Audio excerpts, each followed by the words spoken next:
ইন্নাল আবদাল মুমিনা ইযা কানা ফি ইনকিতাইম মিনাদ দুনিয়া ওয়া ইকবালিন মিনাল আখিরা।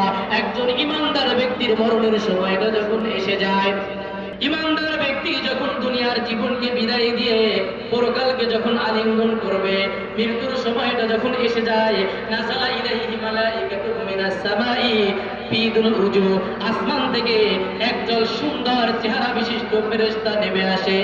তাদের চেহারাগুলো কেমন সুন্দর! আল্লাহর নবী বলেছেন সূর্যের মতো ঝলমল ঝলমল করতে থাকবে।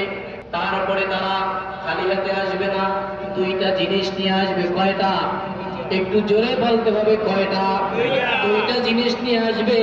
মাহুম কাফনুন মিন আকফারিল জান্নাহ, তারা জান্নাত থেকে একটা সুগন্ধিযুক্ত রেশমি রুমাল নিয়ে আসবে।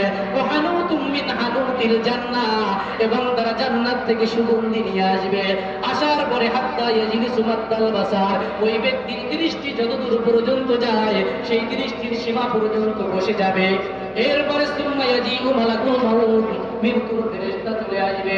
আসার পরে জালাসা ইনদা রাসিহি, ওই ব্যক্তির মাথার কাছে বসার পরে বলবে ইয়া আইয়াতুহান নাফসুত তাইয়্যিবা। অন্য বর্ণনায় নবী বলেন ইয়া আইয়াতুহান নাফসুল হামিদা, হে পবিত্র আত্মা, হে প্রশংসনীয় আত্মা, উখরুজি ইলা মাগফিরাতিম মিনাল্লাহি ওয়া রিদওয়ান, আল্লাহর সন্তুষ্টি এবং ক্ষমার দিকে বের হয়ে আসো। সুবহানাল্লাহ বলেন। সুবহানাল্লাহ। ঈমানদার ব্যক্তির আত্মাটা কেমন বের হবে দেখেন। আমার দিকে তাকান। আল্লাহর নবী বলেছেন ফাতাখরুজু তাসিলু কামা তাসিলুল কাতরাতু মিন ফিসসিকাই, পানির পস্ক থেকে, পানির পান পাত্র থেকে পানির শেষ ফোঁটাটা যেমনি ভাবে আস্তে আস্তে করে জমিনের উপরে পড়ে যায়, ঈমানদার ব্যক্তির আত্মাটা আস্তে আস্তে করে মালাকুল মউতের হাতে চলে আসবে। বলেন সুবহানাল্লাহ।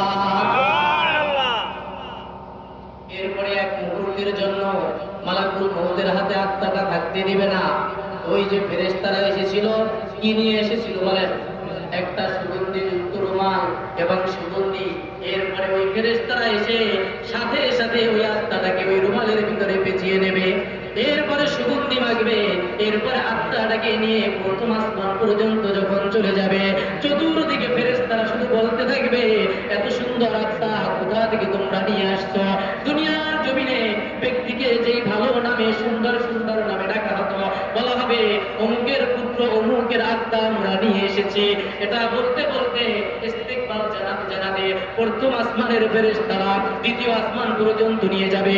দ্বিতীয় আসমানের দরজা খুলে যাবে, সেখান থেকে তৃতীয় আসমান পর্যন্ত নিয়ে যাবে। তৃতীয় আসমানের দরজা খুলে যাবে, সেখান থেকে চতুর্থ, পঞ্চম, ষষ্ঠ, সপ্তম আসমান পর্যন্ত যখন নিয়ে যাবে, তখন আল্লাহ রাব্বুল আলামিন ডাক দিয়ে বলবেন উকতুবু কিতাব আবদি ফি ইল্লিয়িন, আমার এই বান্দার আমল নামাটা ইল্লিয়িনের মধ্যে লিখে দাও। বলেন সুবহানাল্লাহ।